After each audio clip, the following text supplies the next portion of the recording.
Ayo, kalian sudah cuci tangan belum? Kalau belum, cuci tangan dulu ya, agar kuman dan bakteri tidak masuk ke tubuh kalian. Sehat sekarang bukan hanya untuk kalian, tapi juga demi orang-orang di sekitar kalian. Oke, kalau sudah, kita lanjut videonya. Assalamualaikum warahmatullahi wabarakatuh. Baiklah anak-anak sekalian, sebelum kita memulai pelajaran, mari kita berdoa dulu. Berdoa sesuai agama dan keyakinan masing-masing. Harapannya semoga kita semua mendapat ilmu yang bermanfaat. Berdoa mulai. Bismillahirrahmanirrahim. Raditu billahi rabban wa bil islami dinan wa bi Muhammadin sallallahu alaihi wasallam nabiyyan wa rasulan. Rabbi zidni ilma warzuqni fahma. Rabbi shrah li sadri wa yassir li amri wahlul 'uqdatam min lisani yafqahu qawli. Amin ya rabbal alamin. Assalamualaikum, bagaimana kabar kalian? Mudah-mudahan hari ini tetap dalam keadaan sehat walafiat dan tetap melakukan puasa Ramadan ya. Nah, minggu kemarin kita sudah belajar mengenai jenis-jenis laut. Kalian sudah mengerjakan tugas mengenai jenis laut tepi, laut pertengahan, laut pedalaman, kemudian ada laut transgresi, ingresi, serta regresi. Nah, untuk hari ini saya akan melanjutkan materi tsunami yang bagian ketiga mengenai arus laut. Arus laut adalah aliran air laut yang mempunyai arah dan peredaran yang tetap dan tertentu.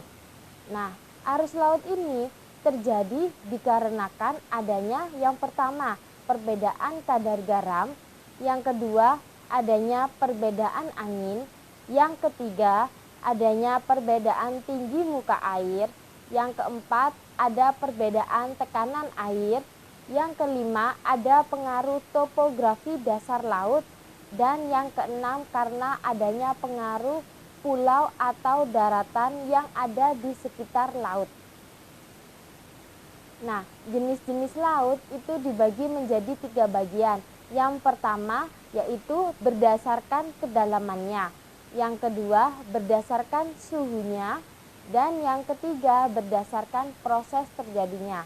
Untuk masing-masing jenis arus laut, mari kita pelajari lebih mendalam lagi. Yang pertama, berdasarkan kedalamannya. Laut itu dibagi menjadi 2, yaitu ada arus permukaan. Arus permukaan terjadi pada beberapa ratus meter dari permukaan laut, bergerak dengan arah horizontal dan dipengaruhi oleh pola sebaran angin. Sedangkan arus dalam itu terjadi jauh di dasar kolom perairan. Arah pergerakannya tidak dipengaruhi oleh pola sebaran angin dan membawa massa air dari daerah kutub ke daerah ekuator. Jadi berdasarkan pengalamannya, arus laut itu dibagi menjadi 2 ya, yaitu arus permukaan dan arus dalam. Untuk yang kedua, arus laut dibedakan berdasarkan suhunya. Jadi jika dilihat dari suhu, arus laut itu ada dibagi menjadi 2, yaitu arus panas dan arus dingin. Arus panas itu terjadi apabila suhu arus laut lebih panas daripada suhu air laut di sekitarnya. Nah, arus laut panas ini biasanya terjadi di arus teluk. Untuk arus dingin itu terjadi sebaliknya, yaitu apabila suhu arus laut itu lebih dingin dibandingkan suhu air laut yang ada di sekitarnya. Biasanya arus laut ini ada di arus Labrador.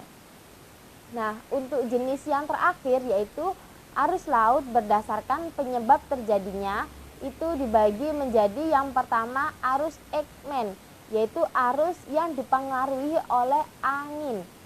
Yang kedua yaitu arus termohalin, yaitu arus yang dipengaruhi oleh densitas dan gravitasi bumi. Yang ketiga ada arus pasut. Apa itu arus pasut? Adalah arus yang dipengaruhi oleh pasang surut air laut. Jadi pasut adalah singkatan dari pasang surut air laut. Yang keempat ada arus geostropik, yaitu arus yang dipengaruhi oleh gradien tekanan mendatar dan gaya Coriolis. Yang kelima ada wind driven current, yaitu arus yang dipengaruhi oleh pola pergerakan angin dan terjadi pada lapisan permukaan. Nah, itulah penjelasan mengenai arus laut dan beberapa jenis dari arus laut dilihat dari kedalamannya, dilihat berdasarkan suhunya, serta dilihat berdasarkan penyebab terjadinya. Semoga penjelasan kita hari ini sangat kalian mengerti dengan baik. Jangan lupa tetap menjaga kesehatan dan tetap tinggal di rumah. Apabila kalian ada keperluan mendadak, boleh kalian keluar, tapi seumpama kalian tidak ada kepentingan yang penting sekali, maka jangan sampai keluar rumah ya, agar kita bisa cepat melalui pandemi corona ini. Tetap semangat belajar di rumah, SMK Yapenas pasti bisa. Assalamualaikum. Salam olahraga, salam sehat. Jangan lupa memakai masker setiap kali berkegiatan di luar rumah. Dan gunakan masker untuk menutupi hidung dan mulut kalian. Contohnya seperti ini. Oke guys. Bagaimana dengan pembelajaran hari ini? Sukses selalu, tetap semangat. Jangan lupa jaga kesehatan, pakai masker, selalu cuci tangan, dan jangan lupa jangan keluyuran kemana-mana. Tetap di rumah saja, bantu orang tua. Jangan lupa ibadah.